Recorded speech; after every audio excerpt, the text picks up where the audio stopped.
یا بنی اسرائیل اذکروا نعمتی التي انعمت علیکم وانی فضلتکم علی العالمین۔ ترجمہ سماعت فرمائیں۔ یا بنی اسرائیل، اے اولاد یعقوب، اذکروا نعمتی التي انعمت علیکم، یاد کرو میرا وہ احسان جو میں نے تم پر کیا، وَأَنِّي فَضَّلْتُكُمْ عَلَى الْعَالَمِينَ، اور یہ کہ سارے زمانے پر تمہیں فضیلت بخشی۔ وَاتَّقُوا يَوْمًا لَا تَجْزِي نَفْسٌ عَن نَفْسٍ شَيْئًا، اور ڈرو اس دن سے جس دن کوئی جان دوسرے کا بدلہ نہ ہو سکے گا، وَلَا يُقْبَلُ مِنْهَا شَفَاعَةٌ، اور نہ کافر کے لیے کوئی سفارش مانی جائے گی، وَلَا يُؤْخَذُ مِنْهَا عَدْلٌ، اور نہ کچھ لے کر اس کی جان چھوڑی جائے گی، وَلَا هُمْ يُنصَرُونَ، اور نہ ان کی مدد کی جائے گی۔ وَإِذْ نَجَّيْنَاكُمْ مِنْ آلِ فِرْعَوْنَ يَسُومُونَكُمْ سُوءَ الْعَذَابِ، اور یاد کرو جب ہم نے تم کو فرعون والوں سے نجات بخشی، یسومونکم سوء العذاب، کہ تم پر برا عذاب کرتے تھے، یذبحون ابناءکم ویستحیون نساءکم، تمہارے بیٹوں کو ذبح کرتے اور تمہاری بیٹیوں کو، عورتوں کو زندہ رکھتے۔ وفی ذالکم بلاء من ربکم عظیم، اور اس میں تمہارے رب کی طرف سے بڑی آزمائش تھی یا بڑا انعام تھا۔ یہ 4 آیات ہیں، چونکہ ان میں تعارف فرعون آئے گا آج، جو آج تک آپ فرعون ہی اس کے بارے میں پڑھتے اور سنتے رہے، اس کا تھوڑا سا میں تعارف بھی عرض کروں گا۔ تو جو پہلی آیت مبارکہ ہے، یا بنی اسرائیل اذکروا نعمتی التی انعمت علیکم، اے اولاد یعقوب، بنی اسرائیل یا یہودیوں، میرا وہ انعام یاد کرو جو میں نے تم پر کیا۔ وہ کون سا انعام تھا جس کی طرف رب تعالیٰ ارشاد فرماتے ہیں؟ تو وہ انعام تھا من و سلویٰ۔ من و سلویٰ، یہ آگے جا کے تفصیل اس کی آئے گی، میں اشارتاً عرض کیے دیتا ہوں۔ یہ آسمان سے پکا پکایا کھانا، اور یہ واحد قوم بنی اسرائیل ہے جن کے لیے آسمان سے پکا پکایا کھانا نازل ہوا، جنتی میوے، اور اس میں بٹیر شامل تھا، مزید کچھ دیگر چیزیں شامل تھیں جو آسمان سے پکی پکائی اور تیار ان کے لیے نازل ہوتی تھی۔ یہ اور کسی قوم پر رب تعالیٰ کا یہ انعام نازل نہیں ہوا۔ تو اللہ فرماتے ہیں میرا اسی احسان کو یاد کرو جو میں نے تم پر کیا تھا۔ پھر آگے ساتھ ہی فرمایا انی فضلتکم علی العالمین، میں نے تم کو تمام جہانوں پر فضیلت بخشی تھی، تمام جہانوں پر مقام اور مرتبہ دیا تھا۔ اب یہ مقام و مرتبہ کیا پوری کائنات کے لیے؟ اور آج بھی یہ اصول، یہ بات موجود ہے کہ بنی اسرائیل یا یہود یہ سب سے اونچے مرتبے والے ہیں؟ تو ایسی کوئی بات نہیں ہے۔ یہ اپنے دور کے لحاظ سے تھا۔ اس زمانے کے جو لوگ تھے، حضرت موسیٰ علیہ السلام کے زمانے کے جو لوگ تھے، جیسے حضرت مریم کے بارے میں آتا ہے کہ ہم نے مریم کو تمام کائنات کی عورتوں پر فضیلت بخشی ہے، جبکہ ہمارے آقا صلی اللہ علیہ وآلہ وسلم کا فرمان ہے، حضور نے فرمایا کہ کائنات کی عورتوں میں سب سے اونچا درجہ حضرت خدیجہ الکبریٰ، حضرت اماں عائشہ الصدیقہ اور حضرت سیدہ بی بی فاطمہ الزہرا سلام اللہ علیہا، ان کا عورتوں میں سب سے اونچا مرتبہ ہے۔ مریم کا مرتبہ بھی اونچا ہے، لیکن اپنے دور کے زمانے میں اس دور کی عورتوں میں سب سے اونچا مرتبہ حضرت مریم صدیقہ کا تھا۔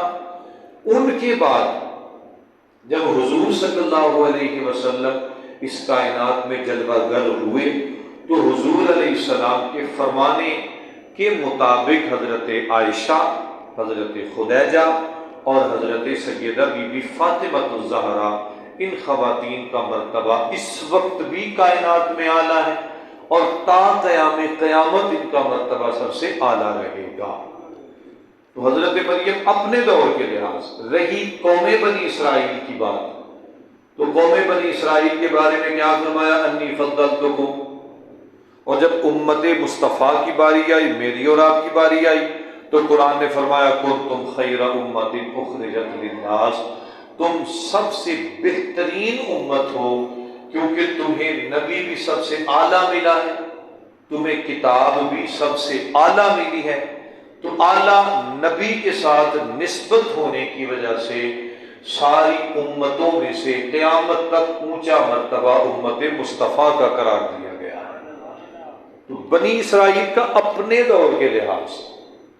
اچھا، پھر اگلی آیت میں فرمایا واتقوا یوما لا تجزی نفس عن نفس شیئا۔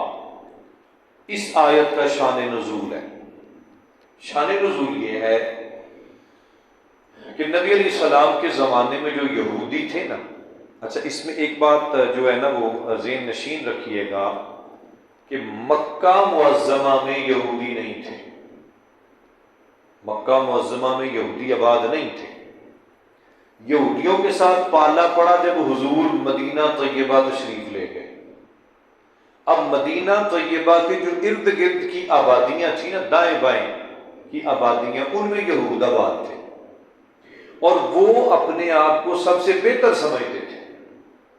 جب حضور مکہ شریف سے مدینہ طیبہ جلوہ گر ہوئی، حضور تشریف لے گئے، اللہ کے رسول نے فرمایا میں سب سے اعلیٰ ہوں، میری امت سب سے اعلیٰ ہے۔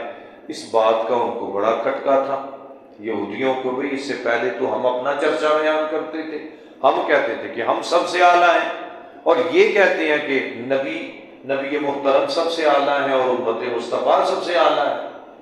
انہوں نے نا ایک شوشہ چھوڑ دیا۔ وہ شوشہ کیا چھوڑا؟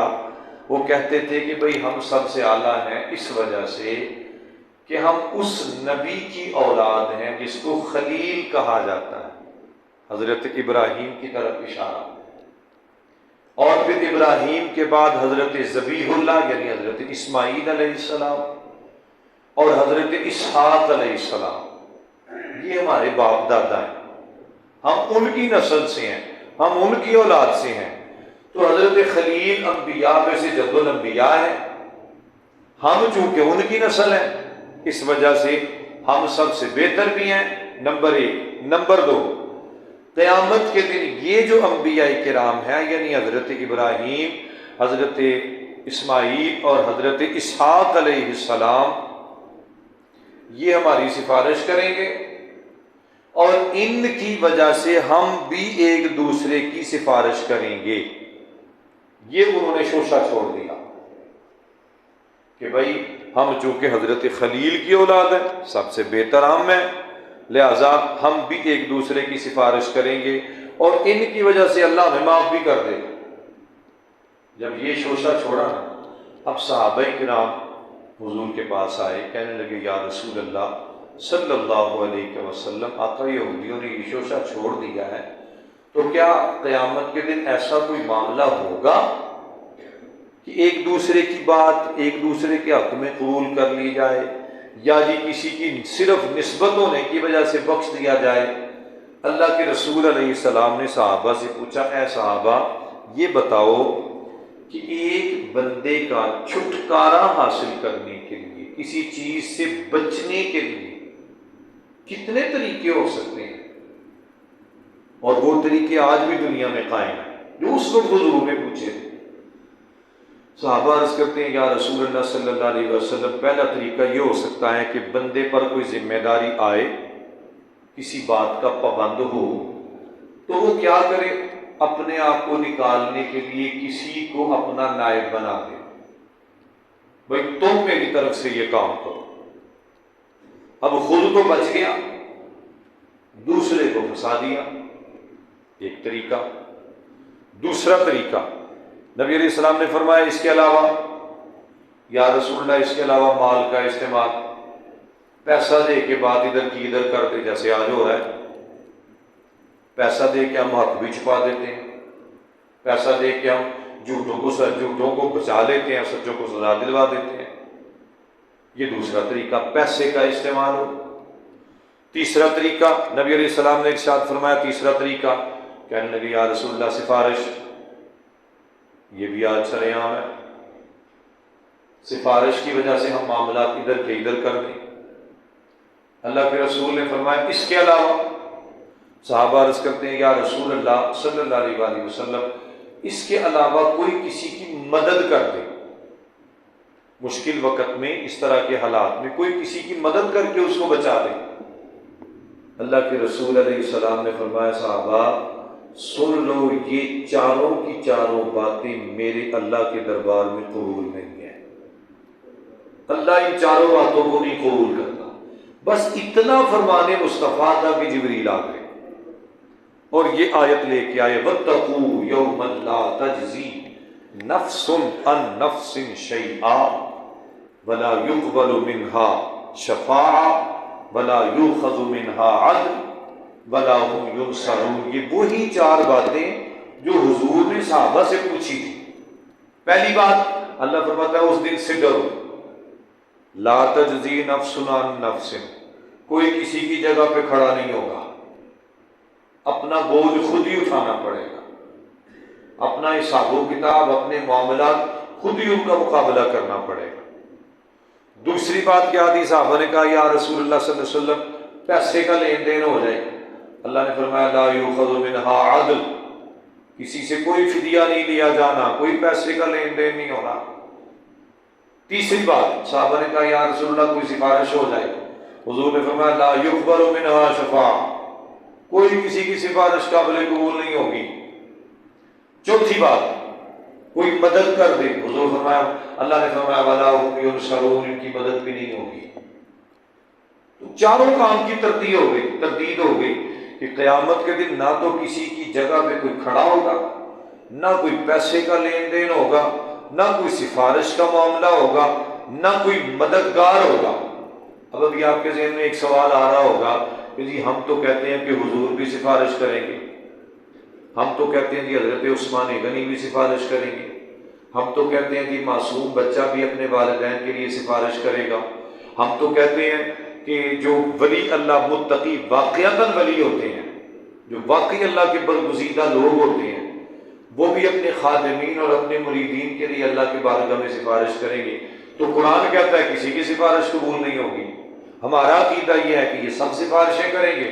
اس کا کیا جواب ہے؟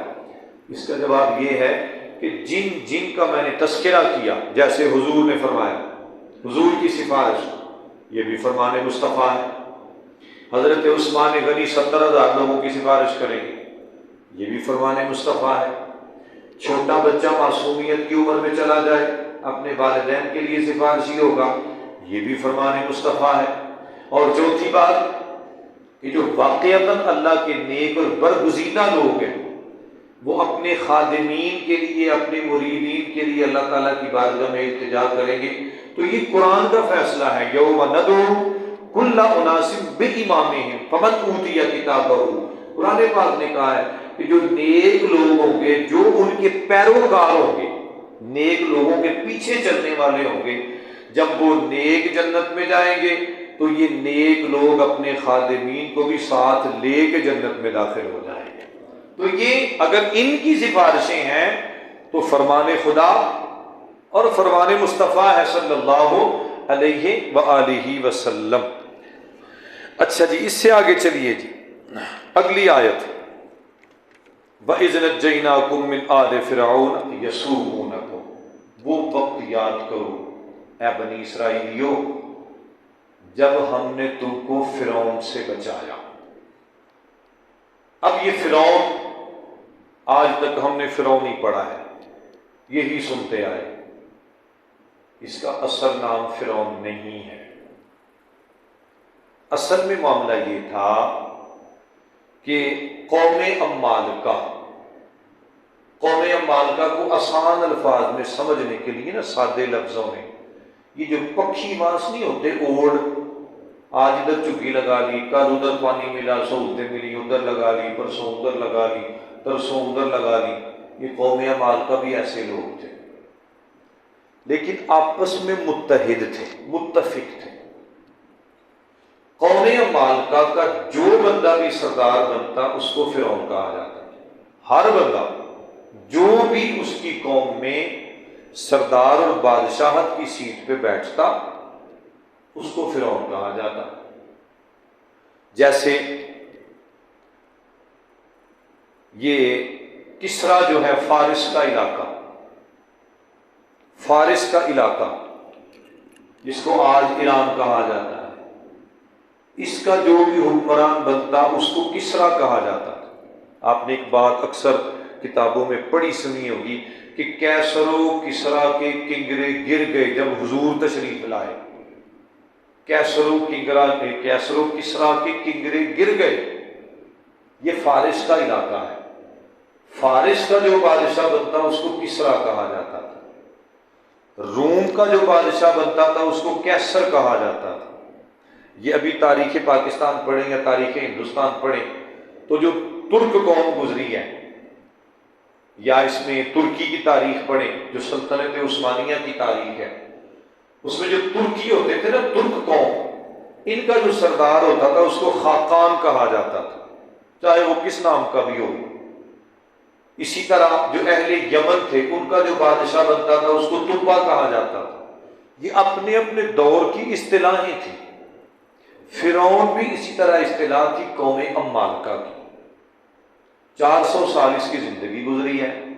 اس کا اصل نام تھا فرعون بن مصعب بن ریان، اس کا اصل نام تھا ولید بن مصعب بن ریان، ولید اس کا نام تھا فرعون کا اصل، ولید بن مصعب بن ریان تھا۔ بڑا یہ مکار، شروع سے بڑا چلاک آدمی تھا۔ ہوا یہ عطار تھا، مطلب اپنے علاقے میں خوشبو بیچا کرتا تھا، بڑا غریب سا آدمی تھا یہ، لیکن چاتر خوب تھا۔ ہوا یہ اس پر قرضہ ہو گیا مارکیٹ کا، مال لیتا رہا، اچھا خاصا قرضہ چڑھ گیا اس کے اوپر۔ اب اس نے دیکھا کہ بھائی یہاں پر رہنا تو مشکل ہے، علاقہ چھوڑ دو۔ اس نے اپنی بستی چھوڑی، اپنا علاقہ چھوڑا، اور اپنا علاقہ چھوڑ کے یہ ملک شام چلا گیا۔ اصفہان میں یہ رہا کرتا تھا، اصفہان چھوڑا، پیدا بھی وہیں ہوا اصفہان کے اندر، اصفہان چھوڑا، شام چلا گیا۔ شام جا کے اس نے کاروبار شروع کیا، لیکن خاطر خواہ فائدہ نہ ہوا، وہاں سے بھی بھاگا اور مصر چلا گیا۔ جب مصر پہنچا نا تو مصر جس بستی کا یہ شہنشاہ بنا تھا، اس بستی کا نظام بڑا اس نے عجیب دیکھا۔ سیدھے سادے لوگ، بالکل کاروبار کا نہیں پتا۔ یہ چونکہ چلاک اور چاتر تھا، اس نے وہاں پہ دیکھا کہ وہ لوگ تربوز کا کاروبار کرتے تھے، تربوز، خربوزہ، یہ پھل ہوتے ہیں نا، ان پھلوں کا وہ کاروبار کرتے تھے۔ جب یہ وہاں پر پہنچا تو تربوز کا سیزن بڑا تھا، اور ایک توڑا، اس دور کے لحاظ سے گٹھڑی یا توڑا، ایک درہم کا بیچ دیا کرتے تھے۔ یہ چونکہ کاروباری تھا، اس نے نہ کیا کرنا، ایک گٹھڑی خریدنی، اور اس گٹھڑی کو خرید کے اس نے ایک تربوز کر کے بیچنا، اور ایک تربوز 1 درہم کا بیچنا۔ گٹھڑی پوری 1 درہم کی خرید لی، پھر ایک دانہ اس نے 1 درہم کا آگے بیچنا۔ اس نے 2-4 دن ایسے کام کیا، اس نے کہا یہ لوگ چلے ہیں، ان کو جدھر لگاؤ گے لگ جائیں۔ وہ اسی طریقے سے کاروبار کرتا رہا، 4 پیسے اکٹھے ہو گئے، تھوڑی جان پہچان ہو گئی۔ قدرت خدا کی ایسی ہوئی کہ ایک نہ وبا چلی، لوگ مرنے لگے، موت کا سلسلہ بہت زیادہ ہو گیا۔ اس نے کہا نیا کاروبار کرو، جڑا آج کل مظفر پور چ بھی ہو رہا ہے۔ اس نے کہا نیا کاروبار کرو۔ وہ کاروبار کیا کیا؟ یہ قبرستان جا کے بیٹھ گیا اور لوگوں کو کہتا بھائی مردہ دفن نہیں کرنے دینا، 5 درہم دو گے تو پھر مردہ دفن کرنے دوں گا، وگرنہ میں مردہ نہیں دفن کرنے دوں گا۔ اب تھا یہ چلاک اور چاتر، 4 چھڑیے اس نے ساتھ ملا لیے، 5 درہم دیتے، مردہ دفن کرتے۔ وقت گزرتا رہا، یہ پیسے کماتا رہا۔ آخر نہ ایک قبیلے کا سردار مرا، وہ اپنے سردار کو لے کے گئے دفن کرنے کے لیے۔ اس نے کہا نہیں دفن کرنے دینا، پیسے دو، پہلے تاوان دو پھر دفن کریں گے۔ ہم نہیں دیتے، وہ بھی اکڑ گئے، یہ بھی اکڑ گیا۔ اب جھگڑا شروع ہو گیا۔ اب بات چلتے چلتے جو اس وقت کا بادشاہ تھا اس کو بھی فرعون ہی کہتے تھے، اس تک بات پہنچ گئی۔ وہ جو اس وقت کا فرعون تھا نا بادشاہ، وہ آیا، اس نے آ کے پوچھا بھائی تمہیں یہ اجازت کس نے دی ہے کہ تم ہمارے قبرستان میں بیٹھے؟ تم ہو کون؟ ہمارے قبرستان میں بیٹھ کے تم جو ہے نا وہ 5 درہم لے رہے ہو، تاوان لگا رہے ہو، تم کون ہوتے ہو؟ اب یہ چاتر تھا، اس نے کہا بادشاہ میں تنہائی میں تھوڑی سی بات کرنا چاہتا ہوں۔ بادشاہ کو لے گیا سائڈ پہ، کہنے لگا اصل میں بات یہ ہے کہ میں جو کر رہا ہوں سب تمہارے لیے کر رہا ہوں، تمہیں بتانا چاہتا ہوں کہ یہ چلے لوگ ہیں، یہ بے وقوف ہیں، تمہیں ان کی نیچر کا نہیں پتا، تم کیوں نہیں پیسہ کماتے ان سے؟ اس نے کہا کس طریقے سے؟ اس نے کہا بادشاہ یہ جو میں نے کمایا ہے نا یہ سب میں نے تمہارے لیے کمایا ہے، تمہیں کاروبار کا طریقہ بتاؤں کہ ان لوگوں سے کیسے پیسہ کمانا ہے۔ اس نے کہا وہ کس طریقے سے؟ انہوں نے کہا مجھے کوئی عہدہ دے دو پھر میں تمہیں بتاتا ہوں۔ اب اس وقت کے فرعون نے جو بادشاہ تھا اس نے اس ولید نامی فرعون کو اپنا وزیر خاص مقرر کر لیا۔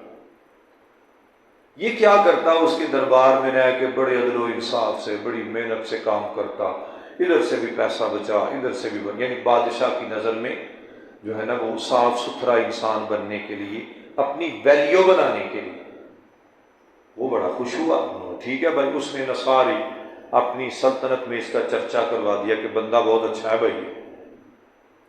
وقت گزرتے گزرتے وہ فرعون مر گیا، وہ جو بادشاہ تھا، اور وہ جاتے ہوئے یہ کہہ گیا بھی میرے بعد یہ بادشاہ ہوگا، یہ فرعون یعنی حضرت موسیٰ والا فرعون، میرے بعد یہ بادشاہ، اب یہ تخت پہ قابض ہو گیا۔ اس طریقے سے اس نے تخت پہ قبضہ کیا۔ قبضہ کرنے کے بعد اس نے جو ہے نا وہ ظلم و جبر شروع کر دیا لوگوں کے اوپر۔ اسی زمانے میں اس نے وہ حضرت موسیٰ علیہ السلام والا خواب جو اکثر آپ نے جو ہے نا علماء سے سنا، اس نے خواب کیا دیکھا کہ ایک نور نکلا ہے مسجد اقصیٰ سے، اور وہ نور میری سلطنت کے ارد گرد پھیل گیا ہے۔ جو میرے علاقے کے قبطی لوگ ہیں، قبطی وہی جو قوم عمالقہ کی نسل تھی، میرے علاقے کے قبطی جو ہے نا وہ اس کی زد میں آ کے تباہ ہو گئے ہیں، اور جو اصلی حضرت یعقوب کی اولاد تھی وہ بچ گئی ہے۔ اس نے اپنے ایلچی بلائے، اپنے نمائندے بلائے، ان کو بلایا بھائی اس کا کیا مطلب ہے؟ انہوں نے مطلب یہ ہے کہ ایک بچہ پیدا ہوگا جو تیری سلطنت کو تباہ کر دے گا۔ اس نے کہا اچھا، میں بچہ پیدا ہی نہیں ہونے دوں گا۔ اس نے اعلان کروا دیا کہ بھائی جتنے بچے 1 سال سے کم زندہ ہیں، جن کی عمر 1 سال سے کم ہے، ان بچوں کو قتل کر دو، اور آنے والا ہر بچہ اس کو بھی قتل کر دو، لڑکا ہو تو قتل کر دو، لڑکی ہو تو چھوڑ دو۔ اب جو زندہ بچے اس وقت جن کی عمر 1 سال سے کم تھی ان کی تعداد تھی تقریباً 12,000، اور جو نومولود بچے 1 سال میں پیدا ہوئے ان کی تعداد بنی 90,000۔ اس طرح 1,02,000 تقریباً بچے اس نے قتل کروائے۔ اب ادھر بچے قتل کروانے لگا، قدرت کو تو کچھ اور ہی منظور تھا۔ ادھر ایک وبا چل پڑی۔ وبا کیا چلی کہ جو بڑے لوگ تھے وہ بھی مرنا شروع ہو گئے، بچے یہ مروا رہے ہیں، بڑے وبا کی طرف وجہ سے مرنا شروع ہو گئے. لوگ آئے اس کے پاس، کہنے لگے بادشاہ یہ تو ہم ختم ہو جائیں گے، نام و نشان مٹ جائے گا ہمارا، بچے تو مروا رہا ہے، بڑے اس طرح مر رہے ہیں، ہم کیا کریں؟ اس نے کہا اس طرح کرو، 1 سال قتل کر دو بچوں کو اور 1 سال چھوڑ دو. یہ نیا طریقہ اس نے اختیار کیا. اب دیکھیں قدرت خدا کی. اگلا سال جب ہوا نا، جب اس نے اعلان کیا کہ 1 سال بچوں کو چھوڑ دو، اسی سال میں اللہ تعالیٰ نے حضرت ہارون علیہ السلام کو پیدا کیا. اس سال میں حضرت ہارون آئے. پھر جب اگلا سال ہوا قتل کا سلسلہ، اس نے اگلے سال دوبارہ، اس سال میں حضرت موسیٰ علیہ السلام پیدا ہوئے. اب حضرت موسیٰ علیہ السلام کی تربیت اور ان کا معاملہ یہ انشاءاللہ ہم اگلے درس میں جا کے چلیں گے. تو اس طریقے سے یہ فرعون کا یہ ساری تاریخ تھی. اللہ نے فرمایا فرعونیوں یاد کرو، ہم نے تم کو فرعون سے بچایا. وہ کیا کرتا تھا؟ یسومونکم سوء العذاب، تمہیں تکلیف دیتا تھا. تکلیف کیسی؟ یذبحون ابناءکم ویستحیون نساءکم، تمہارے بیٹوں کو قتل کرتا تھا اور بیٹیوں کو چھوڑ دیتا تھا، زندہ چھوڑ دیتا تھا. وفی ذالکم بلاء من ربکم عظیم، اس میں بھی تمہارے رب کی طرف سے بہت بڑی آزمائش تھی. اب اس سے آگے حضرت موسیٰ علیہ السلام کی پیدائش اور ان کی تربیت کا سلسلہ وہ انشاءاللہ ہم اگلے درس میں چلیں گے. اللہ رب العزت ہم سب کو سمجھ اور عمل کی توفیق عطا فرمائے. اللہم صلی علی سیدنا و مولانا محمد مبارک وسلم علیہ. مالک و مولا تیرا دین سیکھنے کے لیے بیٹھتے ہیں، کوشش کرتے ہیں میرے اللہ، ہم سب کی اس کوشش کو، اس سعی کو الہ العالمین درجہ قبولیت عطا فرما. ہمیں دین کی سمجھ، فہم اور اخلاص عطا فرما، عمل کی توفیق عطا فرما. اللہ یہ سلسلہ ہم نے شروع کیا ہے، اپنے فضل سے، کرم سے اس کو پائے تکمیل تک پہنچا دے. ربنا تقبل منا انک انت السمیع العلیم وتب علینا انک انت التواب الرحیم. صلی اللہ علیہ سیدنا و مولانا محمد وعلی آلہ واصحابہ اجمعین.